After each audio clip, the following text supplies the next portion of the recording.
بسم الله الرحمن الرحيم. دكتور ماهر غريب، رئيس قطاع الرياضة مركز التنمية الشبابية والرياضية الجزيرة 2. أنا شايف ما شاء الله ما شاء الله تبارك الله، في حاجات كده معمولة الناس بتهملها، الجانب النفسي للولاد والجانب التعليمي والجانب الديني. فما شاء الله تبارك الله، أكاديمية متميزة وناجحة بأهلها وناجحة بمدربيها وناجحة بأولياء أمورها وناجحة بلاعبتها طبعا.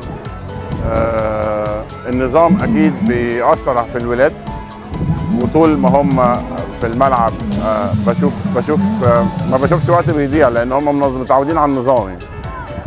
فأكاديمية متميزة وأكاديمية ناجحة، وبتمنى لها التوفيق، ودايما يا رب كده نشوفكم في أحسن حال. يوم رائع، ونظام كمان في التوزيع، والولاد ما شاء الله داخلين عارفين رايحين فين وجايين منين، ومدربينهم ما شاء الله عليهم مدربين من الأكاديمية، من المدربين المتميزين برضو.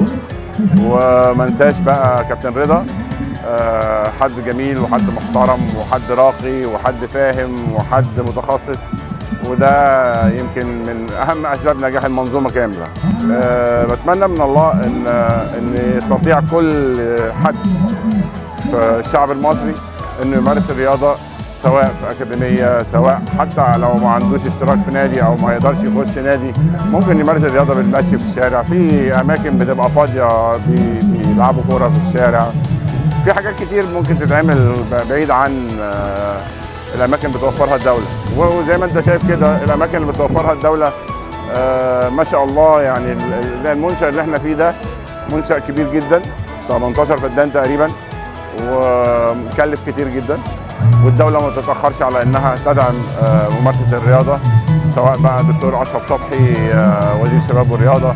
فإحنا عندنا ثقافة كويسة دلوقتي تجاه الرياضة، وده يمكن نجحنا كتير، بس الناس لما بتيجي تقيم ما